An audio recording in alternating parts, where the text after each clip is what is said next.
ओम नमो भगवते वासुदेवाय। आज हम श्रवण करने वाले हैं कार्तिक मास महात्म कथा के 18वें अध्याय का। अब रौद्र रूप महाप्रभु शंकर अपने वीर गणों के साथ नंदी पर चढ़कर हंसते हुए युद्ध भूमि में आए। उनको आया देख उनके पराजित गण फिर लौट आए और सिंहनाद करते हुए आयुधों से दैत्यों पर प्रहार करने लगे। भीषण रूपधारी रुद्र को देखकर दैत्य भागने लगे। तब युद्ध में अपने दैत्यों को पराजित होते देखकर जलंधर हजारों बाण छोड़ता हुआ भगवान शंकर की ओर दौड़ा। उसके शुंभ निशुंभ आदि वीर भी क्रोध से अपने होठों को काटते हुए शंकर जी की ओर दौड़े। इतने में शंकर जी ने जलंधर के सब बाण जालों को काट अपने गणों को निर्भय कर अपने अन्य बाणों की आंधी से दैत्यों को पीड़ित कर दिया। खड़गौरमा नामक दैत्य को अपने फरसे से मार डाला और बलाहक का भी सर काट दिया। दसमरई भी मारा गया और शिवगण चिशी ने प्रचंड नामक दैत्य का सर काट डाला। किसी को शिवजी के बैल ने मारा और कई उनके बाणों द्वारा मारे गए। यह देखकर जलंधर अपने शुंभ निशुंभ आदि दैत्यों को भी धिक्कारने लगा और भयभीतों को धैर्य देने लगा, पर किसी प्रकार भी वह मस्त दैत्य दोबारा युद्ध भूमि में जाने को तैयार न हुए। दैत्य सेना ने पलायन शुरू कर दिया। तब महाक्रुद्ध जलंधर शिवजी को अपनी ओर ललकारने लगा। साथ ही उसने 70 बाण मार शिवजी को दग्ध कर दिया तथा और भी बहुत से बाणों का प्रहार किया।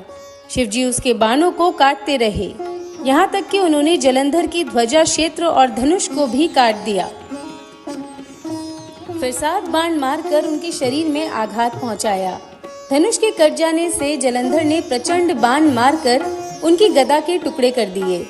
तब उसने समझा कि शिव मुझसे बलवान है, अतः उसने गंधर्वी माया उत्पन्न कर दी। अनेक गंधर्व अप्सराओं के गण पैदा हो गए। वीणा और मृदंग आदि बाजों के साथ नृत्य व गान होने लगा। इससे अपने गणों सहित रुद्र भी मोहित हो गए। उन्होंने युद्ध बंद कर दिया। फिर तो काम से मोहित हो जलंधर जल्दी से त्रिनेत्र भगवान शंकर का रूप धारण करके वृषभ पर बैठ पार्वती के पास जा पहुंचा।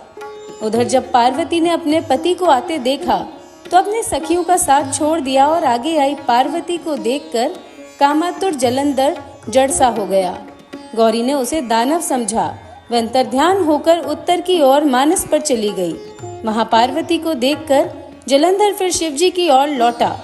उधर पार्वती जी ने भगवान विष्णु को बुलाकर दैत्य का वह कृत्य कहा और ये प्रश्न किया, क्या आप इससे अवगत हैं? भगवान विष्णु ने हाथ जोड़कर उत्तर दिया, आपकी कृपा से मुझे सब कुछ ज्ञात है। हे माँ, जो आज्ञा हो पालन करो। जगत माता ने विष्णु जी से कहा, उस दैत्य ने जो मार्ग खोला है उसका अनुसरण उचित है। मैं तुम्हें आज्ञा देती हूँ कि तुम जाकर उसकी स्त्री का पतिव्रत भ्रष्ट करो, वह दैत्य तभी मरेगा। पार्वती जी की आज्ञा पाते ही भगवान विष्णु माँ की आज्ञा शिरोधार्य कर छल करने के लिए जलंधर के नगर की ओर गए। तो ये था कार्तिक मास महात्म कथा का 18वां अध्याय। धन्यवाद।